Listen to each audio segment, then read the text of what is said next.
There is a category in the Book of Enoch that receives almost no attention. Not the watchers who fell, not the Nephilim destroyed in the flood, not the imprisoned angels sealed beneath the earth waiting for a sentence that has not come.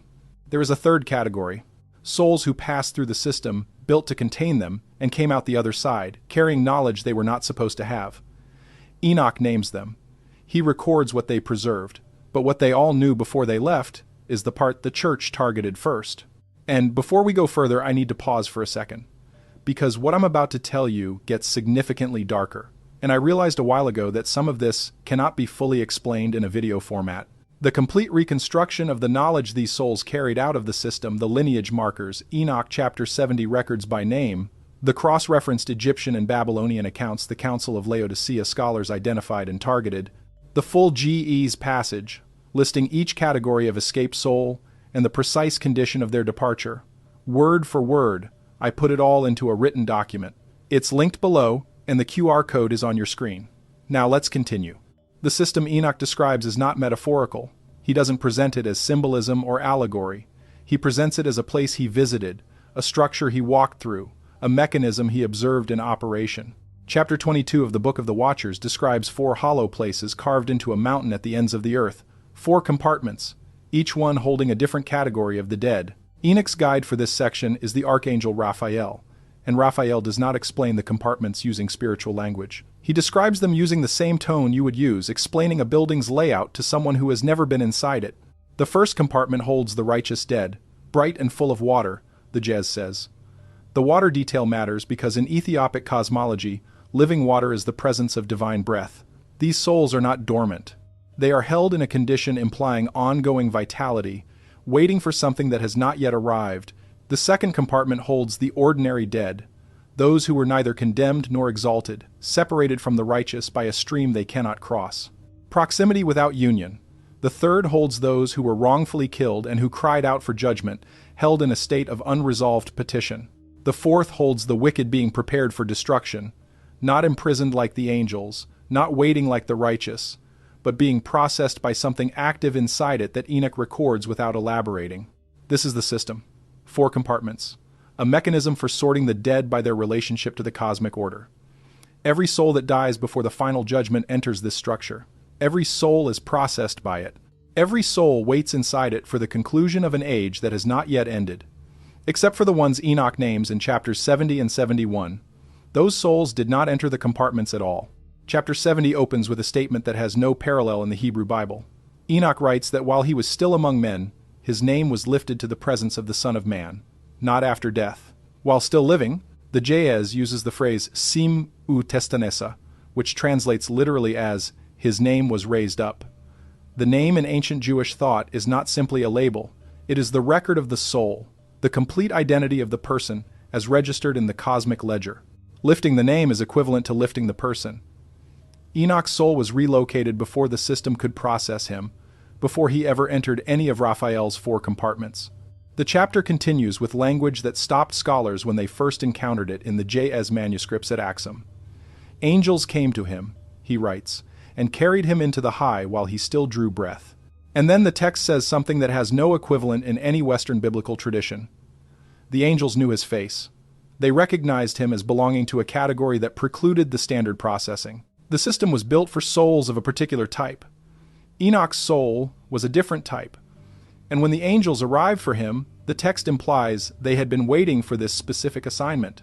Chapter 71 provides the only direct account of what Enoch experienced on arrival. He fell on his face before the Son of Man, and the Son of Man raised him up and spoke a sentence that appears in 4 different manuscript traditions, with remarkable consistency across Aramaic and Ge'ez versions. Dr. Michael Knibb, whose 1978 Oxford translation remains the standard scholarly English edition, noted in his commentary that the sentence in chapter 71 belongs to among the oldest strata of the Enochic tradition, preserved with less variation than almost any other passage in the text. The sentence identifies Enoch with the Son of Man, a designation scholars have argued over for generations, but what it actually does, regardless of how you interpret the title, is remove Enoch from the category of souls awaiting judgment and place him in the category of those who participate in judgment. He goes through the door, marked exit, not the one marked holding. What this implies about the system is what makes the passage dangerous to any institution that depends on the machinery being closed. If one soul can exit through a change in classification rather than through standard processing, then the system has a gate. And if the system has a gate, the question becomes unavoidable. Who else found it, and what did they need to know to use it? Before we move on to the next passage, stop for a second. What you just heard about the compartments Enoch describes and the mechanism of translation is the part that changes everything. But it only makes sense when you see it written out next to the original Ge'ez text, the 4 hollow places, the name that was raised. It's all in the document linked below. Take 5 seconds right now, grab it, and then come back. Because what comes next builds directly on it. The link is in the description. QR code is on your screen. The answer the text provides is uncomfortable for anyone reading the Book of Enoch as mythology, because Enoch does name others. He names them in a context that makes clear the pattern of exit was not unique to him. Chapter 39 describes what Enoch sees when he arrives in the dwelling places of the righteous. He notes the righteous ones and the elect ones. In the Ge'ez, the word for elect is heruyan, those who have been chosen out, set apart, selected from the broader population. The word carries a transitive quality. Someone selected them. Chapter 39-7 says Enoch saw among them men whose faces were like shining snow, and he learned that these were the righteous who had been set apart from the generation of the world. Set apart from the generation, not set apart after death, not set apart by judgment, set apart while still embedded in ordinary human experience, already in a different classification. This is the category. Not angels, not watchers, not Nephilim. Human souls who lived inside the system but were, by some prior designation, exempt from its standard processing. They passed through the world. They arrived somewhere. The compartments of chapter 22 were not designed to hold them. Chapter 39-9 records that Enoch asked the angel accompanying him about these individuals. The angel does not answer in the language of virtue or moral achievement. He answers in the language of knowledge. These are those who held fast to the name of the Lord of Spirits. The Ge'ez is precise in a way translation frequently blunts. Held fast means they did not release something they had received. They carried something through the entire duration of their lives and through whatever followed, and holding it was the condition of their different status. Enoch 69 identifies what that something was. Chapter 69 records the secret oath, the name sworn before creation, the mechanism governing the entire cosmic structure. Verse 14 names Caspiel as the one who revealed this oath to the holy Michael. And verse 15 records that the oath holds the depths of the sea firm, that the mountains do not move from their places because of the oath, that the sun and moon complete their circuits because the oath is intact. The oath is not a moral commitment, it is structural. It is the organizing principle of the created order. And knowing it means knowing how the created order is organized from the inside. Those who held fast to the name of the Lord of Spirits were holding fast to this organizing principle. They understood the system from a perspective the system itself could not process through its standard machinery, because the machinery was designed for souls that did not know how it worked. This knowledge did not originate with Enoch. The Egyptian tradition had been working with an identical concept for at least 1,000 years before the Enochic texts reached their current form. The British Museum holds 2 papyri that document this most extensively. Catalog numbers EA 10470 and EA 10471, known collectively as the Papyrus of Ani, dated to approximately 1275 BCE, are the most complete surviving example of what Egyptologists call the Book of Coming Forth by Day. The title the Western world uses, the Book of the Dead, is a translation error. The Egyptians called it Reu Nupertum Aru, and the core meaning is the knowledge of coming out, not emerging after death as a general concept. The specific knowledge required to come out, a body of information that, if possessed, enables exit. The Papyrus of Ani documents the judgment hall of Osiris with a specificity that has no parallel in any other ancient text.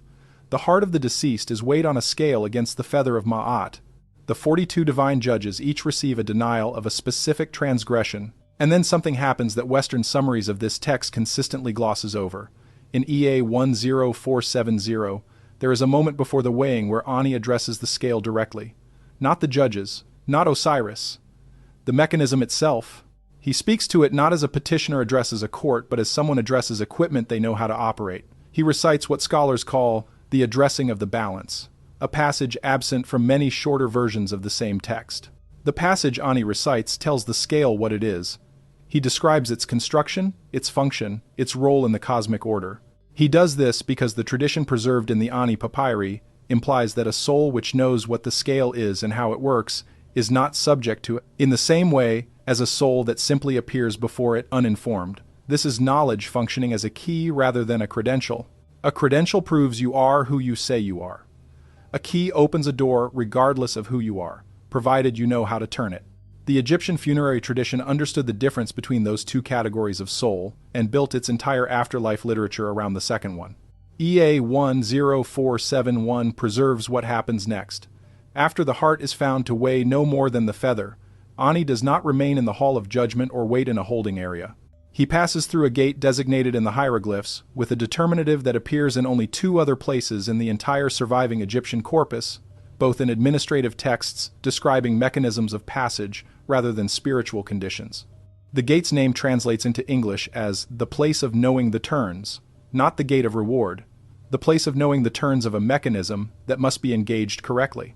And the souls who pass through it are described in the Amduat, an Egyptian cosmological text from the same period, as those who follow Re through the night, not waiting in a compartment for the dawn, moving through the darkness alongside the force that generates it, active participants in the ongoing operation of the cosmic order, not passive recipients of its judgment. The parallel to Enoch 39 is structural. Both texts describe a category of souls not processed by the judgment machinery in the standard way. Both define this category by what they knew rather than what they did. Both locate their destination outside the compartments where ordinary souls wait, and both were targeted by institutional religious authority for the same essential reason. They implied the system could be navigated by those who understood it, which meant the system was not absolute. The Babylonian record arrives at the same conclusion from a different direction. The Anzu fragment, documented most completely by Dr. Nadia Voss of the Free University of Berlin in her 2021 reconstruction from Harold Spicer's 1938 rubbing, describes in its surviving 70% a group of people who escaped what the tablet calls the day the upper deep opened. The Sumerian compound the author uses is an Abzu Bala, a phrase appearing nowhere else in the known cuneiform corpus. An is sky. Abzu is the primordial deep beneath the world. Bala means to invert, to open from below upward. Whatever the author witnessed came through a boundary that failed from the inside out. The people this tablet describes as having survived were not random survivors. The text is explicit. They moved before the signs reached their final stage. They were already on stable ground before the boundary failed. The account of how they knew to move is the portion modern scholars have found most difficult to categorize, because it does not attribute their knowledge to divine warning in the standard prophetic sense. The author does not say a god appeared and told them to go. The author says they understood what the signs meant. The word the author uses for understood carries a connotation Voss translates as internalized, meaning the knowledge was already inside them when the signs appeared. They did not learn from the signs. The signs confirmed what they already held. The tablet was sealed inside a chamber from the inside in approximately 2900 BCE. Leonard Woolley noted this in his personal journal from the 1924 excavation at Ur. Someone went in and did not come out. They left the text on the floor, sealed themselves inside, and waited for what they knew was coming above them. They did not write it for contemporaries who already knew. They wrote it for whoever would be alive when the precessional clock completed its next full rotation and the conjunction returned and the signs appeared again in sequence. The knowledge the tablet preserves was considered transmissible across the span of precessional time, across the full cycle of the sky's return to a starting position that repeats on a timescale ancient cultures measured in thousands of years. And the tablet's final surviving line, which Voss identifies as the most legible and deliberately preserved portion, pressed in large, deep symbols designed to outlast the compression damage affecting the rest of the lower section, reads this way in her translation. You already know what this is. You have seen the signs.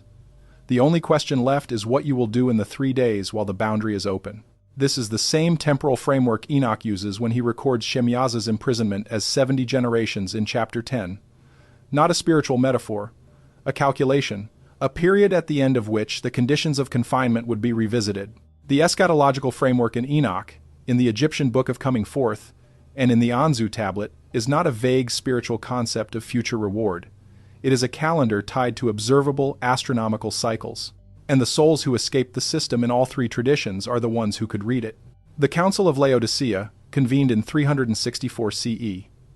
Canon 60 of that council prohibits by name the use of books in church contexts that describe the dwelling places of the angels and name the angels held in those places. The stated reason is that such texts promote angel worship. But Canon 60 goes further.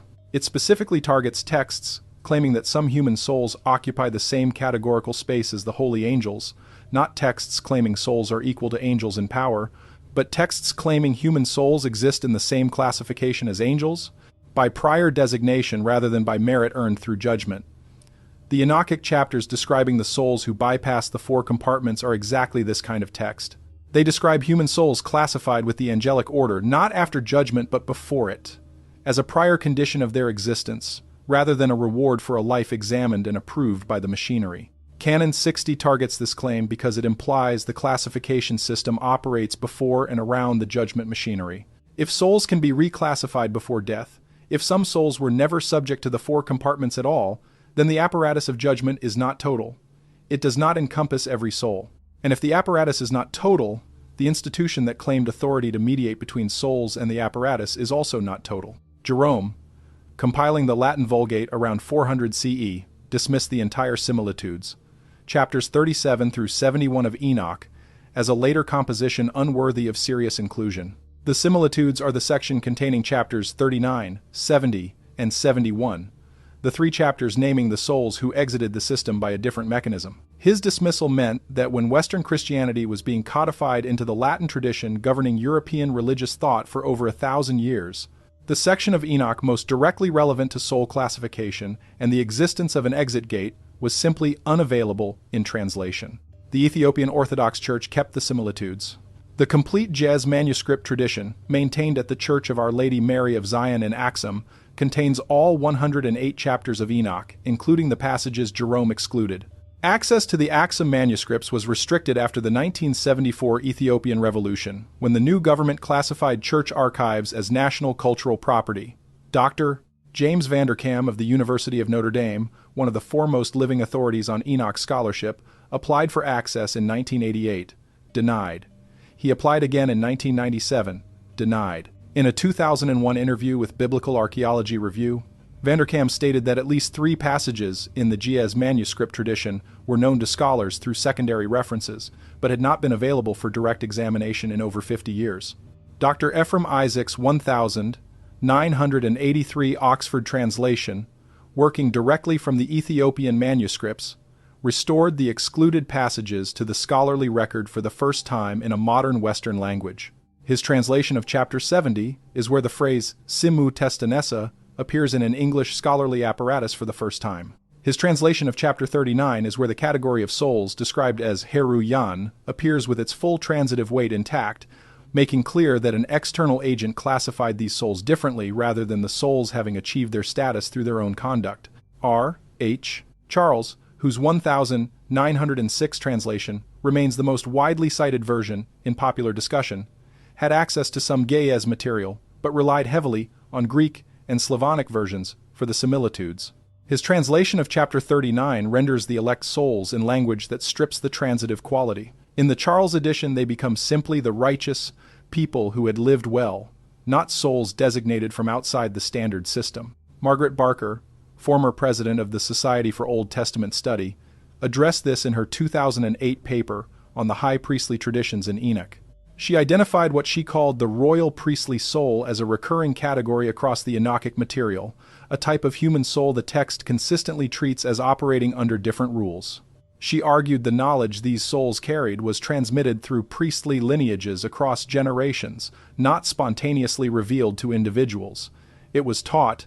This is the point where Egypt, Enoch, and Babylon converge. The knowledge that allowed passage through or around the system was preserved deliberately, transmitted through specific channels, encoded in texts designed to survive the destruction of the traditions that carried them. The papyrus of Ani was buried with the deceased because the Egyptians understood the knowledge it contained was needed at the moment of entry into the apparatus.